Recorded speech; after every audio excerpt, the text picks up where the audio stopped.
troopers were called in Perry County after a northern local school bus rolled on its side. Take a look at this. According to a witness, a Ford Mustang failed to stop. Look at that. A red light at the intersection, which caused the school bus full of kids to roll over.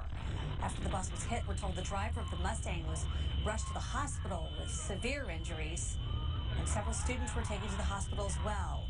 No word on the extent of their injuries. Just incredible video there.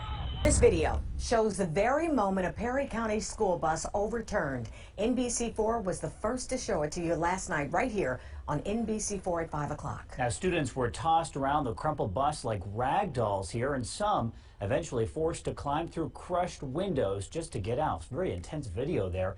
Now, seatbelts on school buses is an issue that has long been debated, and they've been an option for school districts here in Ohio since 1997. But only in the past couple of years have a couple of districts started to test them.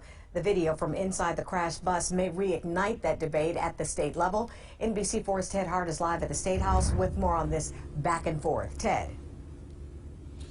Yeah, well, Darlene, State Senator Nathan Manning is actually planning a meeting this spring of various stakeholders to talk about the issue of seatbelts in school buses and to consider a proposal to fund some grants that would allow a small number of districts to give seatbelts a try. The video is hard to watch. 8 students were transported to the hospital. School officials say they are all back in school now, but still healing from the emotional and physical trauma.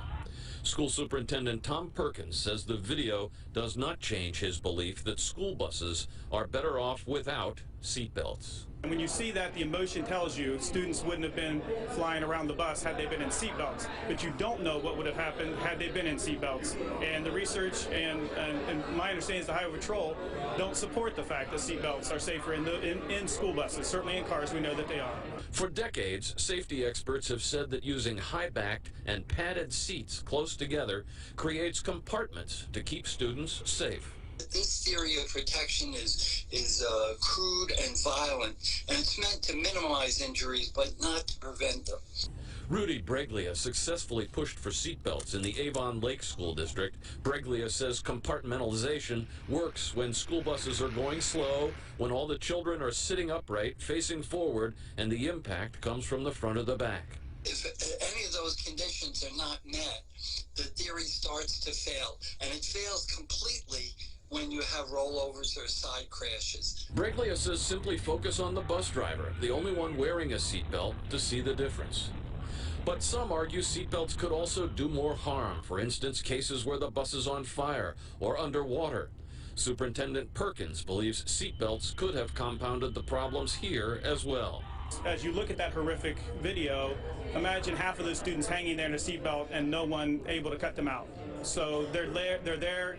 Any injuries that would have occurred could have been worse.